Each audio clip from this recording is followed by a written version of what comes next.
Tonight, the Ukraine Consul General speaks before the AZ House of Representatives, asking the U.S. and the world for help. Plus, the U.S. Senate confirmed Ketanji Brown Jackson as the first black female Supreme Court justice. It's time to play ball. It is opening day for the Arizona Diamondbacks. We'll have details from Chase Field coming up later in your Cronkite Sports Report. Cronkite News starts now. Good evening and welcome to Cronkite News on Arizona PBS. I'm Raina Preciado. And I'm Raven Payne. Thank you for joining us.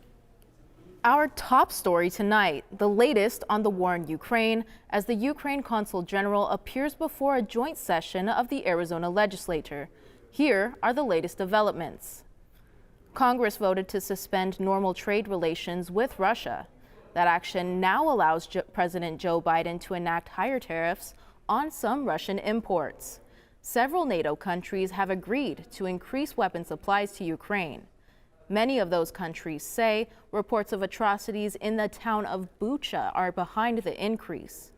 The Ukrainian foreign minister says the weapons must come quickly before Russia strikes eastern Ukraine. The UN General Assembly has voted to suspend Russia from the Human Rights Council because of the actions of Russian soldiers. Videos and photos show the bodies of dead civilians after those soldiers were treated. We have team coverage tonight. Joey Vaca is in Los Angeles to show us how LA's Ukrainian community is working to gather supplies to send to the war-torn country. But we start with Nick Shesky, who was at the state capitol today as the Ukraine Consul General spoke to Arizona's House and Senate. The Arizona House chambers were packed with lawmakers and citizens who came to hear Ukraine Consul General Dmytro Kushniruk. He spoke for about 15 minutes. It was a speech all about hope. Hope that Ukraine will win this war and emerge as a sovereign state once again. Kushniruk said that Ukraine has won the first part of this war and exceeded everyone's expectations, but they still need the U.S.'s and the rest of the world's help. He also said the United States cannot afford for Ukraine to lose this war and that we should unite with Ukraine. The least that the United States can do is provide weapons like airplanes, tanks, and other armored vehicles. But Kushniruk urges everyone on an individual level to not forget about Ukraine, keep paying attention to this war, and keep standing with his country. Time is of the essence. The opportunity to act is now, when Ukraine has the momentum, when Russian forces are losing, when they are regrouping, and before they inflict even more damage to our civilians. Because the United States will only win and will gain from helping Ukraine, because Ukraine is destroying Russian army, and let's face it, we have the one common enemy, which is Russia. Kushniruk's speech was met with a standing ovation from Arizona lawmakers from both sides of the aisle. In the newsroom, Nick Shesky, Cronkite News. While the Consul General of Ukraine is formally requesting aid from the American government, some civilians are taking matters into their own hands. Cronkite News reporter Joey Vaca in our Los Angeles bureau talks to locals about the work being done here at home. For many in this diverse LA neighborhood, the war in Ukraine is personal. Well, halfway around the world from Kiev, some are taking it upon themselves to help any way they can. St. Volodymyr Ukrainian Church in Los Angeles, like many places around the world, has watched the horrors of the Russian invasion of Ukraine unfold. And under the hue of the stained glass, Father Vasil Sochor has seen the shift in his own church community. Sometimes they call it the trench faith or the foxhole faith. People become suddenly more religious. People do turn toward God and toward each other. And while they wait for prayers to be answered, some are taking action. My feelings were I had to do something. So we have over here clothing on this side, food over here.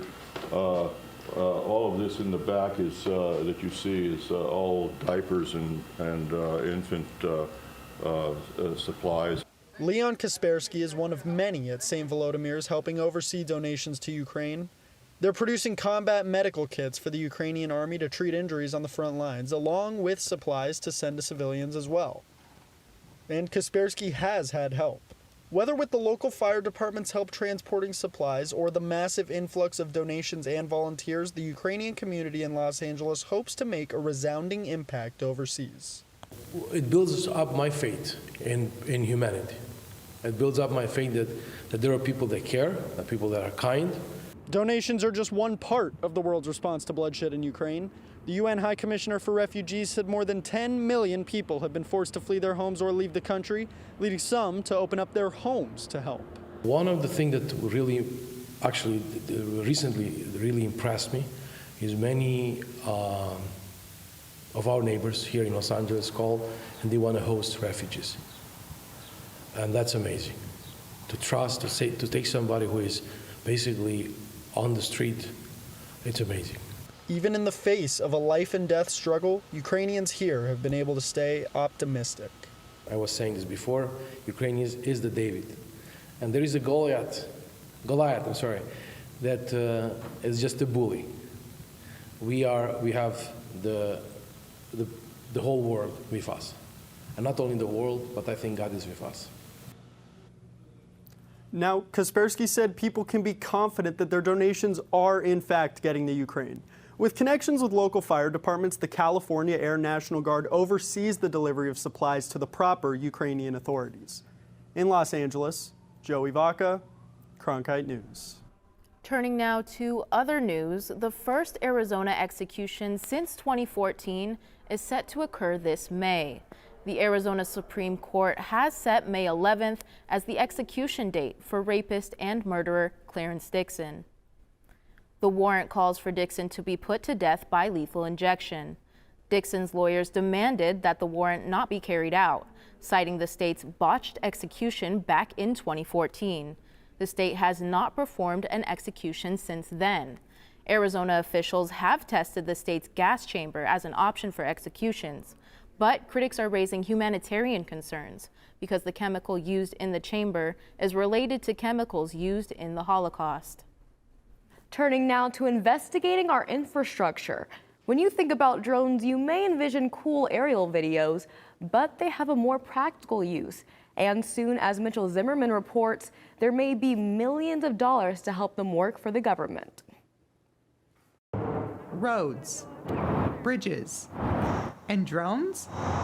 Drones may be fun to fly, but they have another use, getting into spots that are tricky for humans to access, like highway bridges. You have to park that car on the freeway, get the worker into a bucket and kind of go underneath and look at it, where it can be done use of drone without any of that potential danger to that employee. Representative Greg Stanton is co-sponsoring the Drone Infrastructure Inspection Act, which would give local governments $100 million for drone technology, specifically for infrastructure. There's a backlog of bridge inspections and other public infrastructure inspections. It'll help catch up on the backlog. The Arizona Department of Transportation is already using drones. In fact, since 2018, they've used drones to get into difficult areas. We have to traverse, canyons, big waterways where we're unable to cross a feature. So we'll utilize those drones to help supplement the inspection. The drones have shortened project times. From a time perspective, in terms of bridge inspections, it does save us some time if we're able to use the drone. Stanton says this bill will make Arizona roads safer. We want to make it easier to use drone technology so that we can improve safety. In Tempe, Mitchell Zimmerman, Cronkite News. According to the American Association of State Highway and Transportation Officials, drone inspection slashes 74% of the cost and 88% of the time of a manual inspection. Coming up after the break, a fox has been spotted trotting around Washington, D.C. multiple times. We'll let you know what kind of trouble it was causing at our nation's capital. Ketanji Brown Jackson as the first Black female justice to serve on the United States Supreme Court.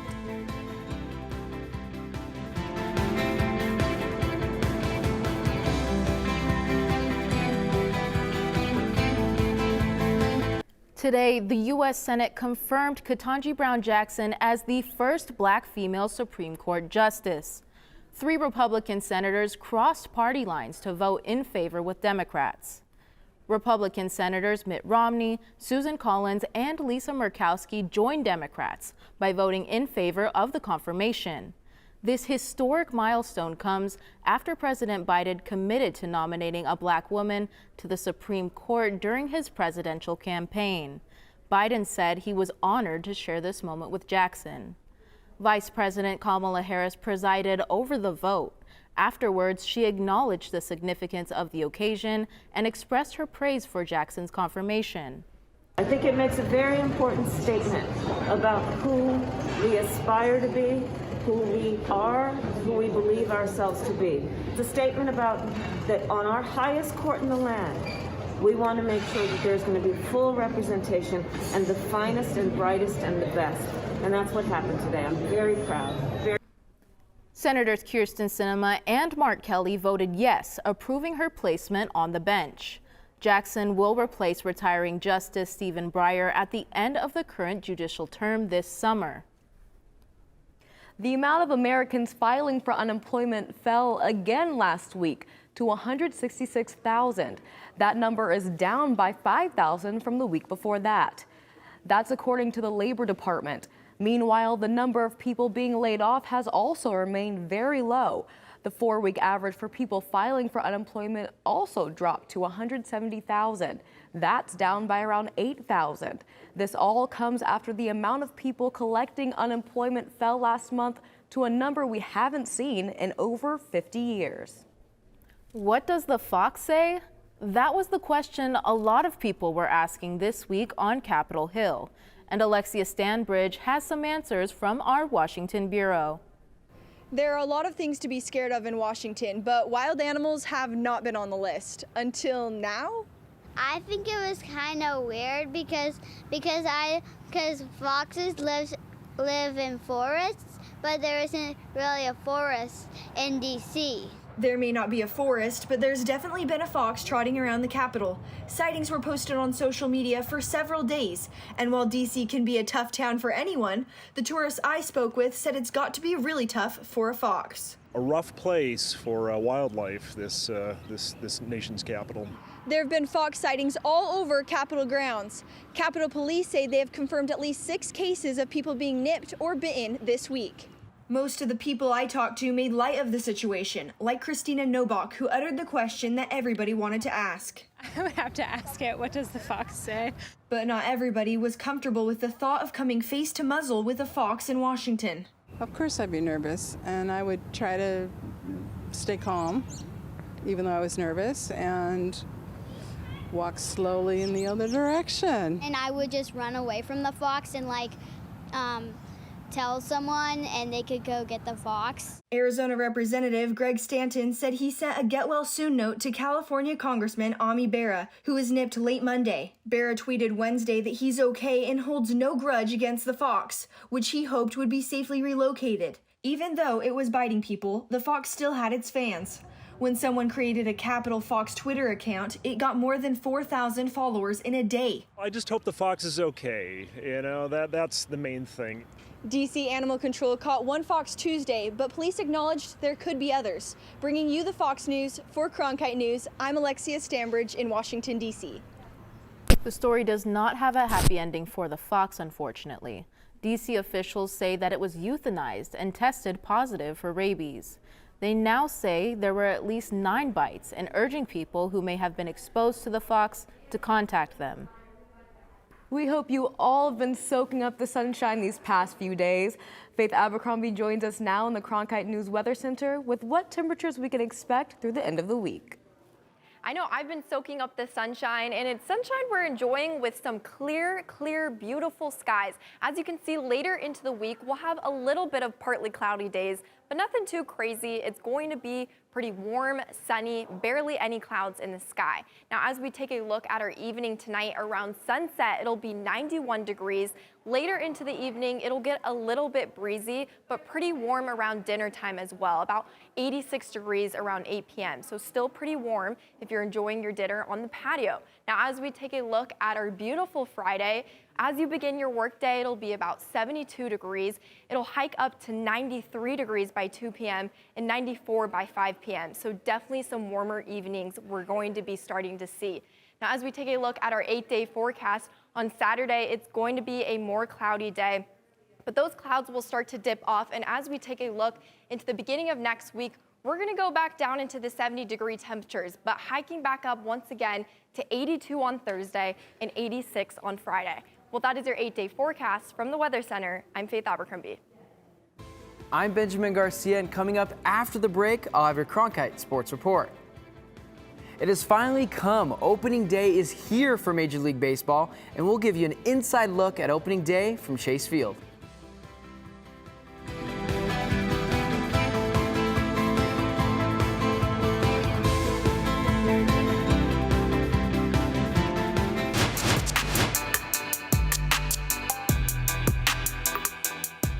Welcome back to Cronkite News. I'm Benjamin Garcia, and this is your Cronkite Sports Report. It's a day baseball fans have been waiting for. Opening day in the major leagues, and the Arizona Diamondbacks open tonight at Chase Field.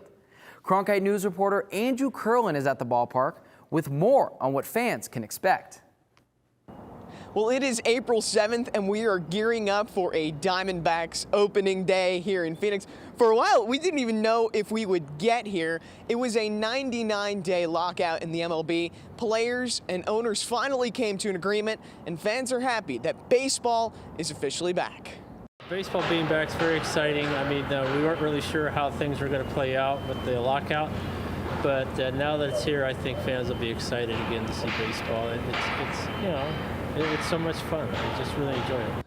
Fans have been buying tickets all week. The grounds crew has been preparing the field, and the Diamondbacks are ready to take on their division rival San Diego Padres tonight. Madison Bumgarner takes the mound for the D-backs against Yu Darvish. Fans can expect the usual excitement that comes with opening day. And to have a normal opening day is going to be unbelievable. Even last opening day, we weren't at full capacity, as you know. We obviously will have all the fanfare and all the celebration that we normally have associated with an opening day. Well, hey, on top of everything, the roof will be open tonight. Check the temperatures, but it's looking like we're going to have a beautiful night of baseball. First pitch is at 6:40, but fans, you're encouraged to get here around 6 o'clock because we've got some pregame festivities, including a flyover from Luke Air Force Base. It's going to be a lot of fun here at Chase Field. I think I got to get in there now so I don't miss any of the action. From Chase Field, Andrew Curlin, Cronkite News. As golfers took the course for the first day of the Masters today, one familiar face was not there. ASU alum Phil Mickelson chose not to participate in the Masters after the recent controversy involving Saudi Arabia and the PGA. However, a few ASU alums did tee off today, including John Rahm and Paul Casey. Fans were excited to see them in Augusta with none other than Tiger Woods.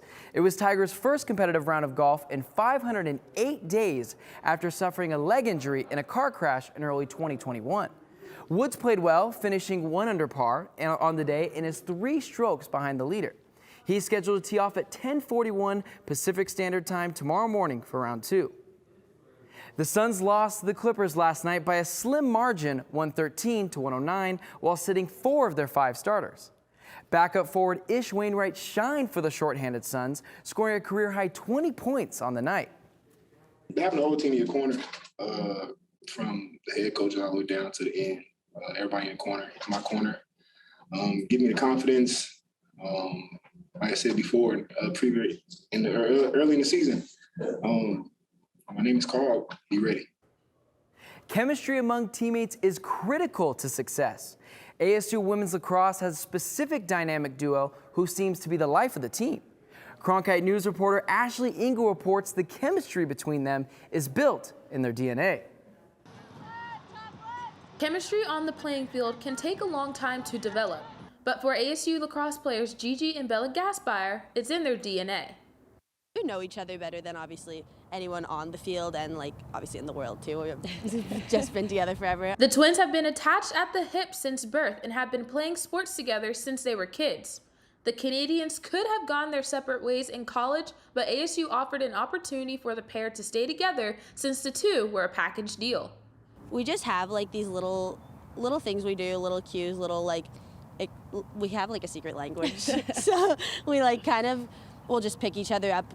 It takes just a little quick thing just for us to just get over it. It's fine, next play. Being twins, they just have that connection. And I think on the field and off the field, it's kind of the same. They kind of know what each other's next move is, and they understand each other really well, but on the field they just have a really good chemistry. The Gaspar twins say that the longest they've been apart from each other was 2 whole days.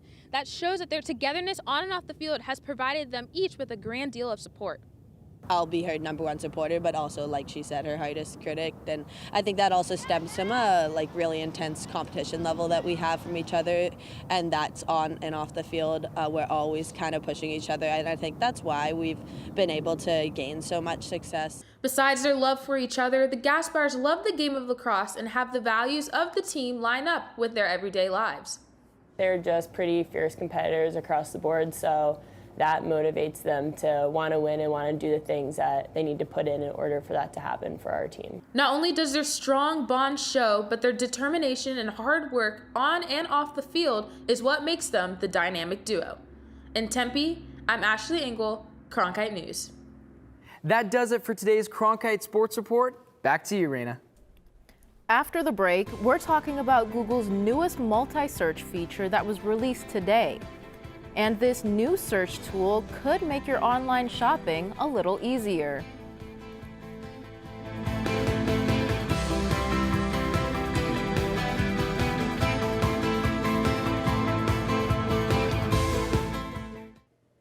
Do you ever feel like searching for something on Google, but you just can't describe what you're looking for? Well, the tech company has finally figured out a way to let you do that. It's by searching for images and words at the same time. Google's newest feature was released today, and it allows you to combine both text and images in a single search. You can try it today using the Lens feature on the Google mobile app. Google Lens will use its image recognition technology to identify the photo you add to your search and look for similar ones on the web. And because this new multi-search feature can help streamline your search by color or other visual attributes, you can bet that it can be best used for online shopping. That's it for Cronkite News tonight. Thanks for joining us. For top Arizona stories anytime, go to cronkitenews.azpbs.org.